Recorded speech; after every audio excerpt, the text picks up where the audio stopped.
রাঙামাটির নানিয়ারচরের আনারসের সুখ্যাতি দেশজুড়ে। ব্যবসায়ীরা এখন সরাসরি বাগান থেকেই আনারস কিনছেন। অনুকূল পরিবেশ, নানিয়ারচরে আনারসের ভালো ফলন হচ্ছে জানিয়েছে কৃষি বিভাগ। রাঙামাটি প্রতিনিধির পাঠানো তথ্য ছবিতে দেখব ডেস্ক রিপোর্ট। মধুমাস জ্যৈষ্ঠ, রাঙামাটি নানিয়ারচরে পাহাড়ের ঢালে সারি সারি কাঁচা পাকা আনারস।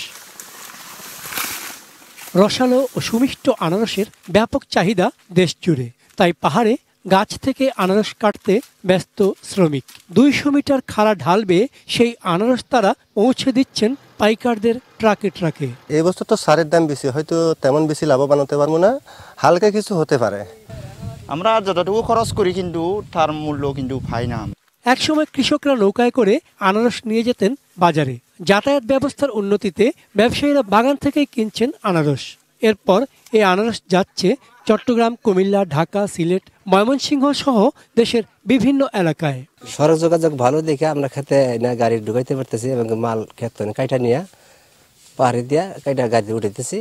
শ্রমিকের মজুরি বেড়েছে, তাই লাভ কম বলছেন কৃষকরা। তবে শ্রমিকদের বক্তব্য ভিন্ন। সারাদিন যদি কাজ করলে হয়তো 1000, 1200 বা অর্ধ দিবস কাজ করলে বা 500, 600 এইরকম আর কি। অনুকূল পরিবেশ, ফলন ভালো এবং লাভজনক হওয়ায় নানিয়ারচরের 60% মানুষ আনারসের চাষ করেন। আবহাওয়াগত যে অনুকূল পরিবেশ দরকার, আনারস চাষের জন্য অম্লীয় মাটি দরকার, প্রত্যেকটা গুণাবলী আমাদের নানিয়ারচরে বিদ্যমান। কৃষি বিভাগের তথ্য মতে চলতি বছর রাঙামাটি জেলায় 2550 হেক্টর জমিতে আনারসের আবাদ হয়েছে, যার মধ্যে নানিয়ারচরেই 1400 হেক্টর।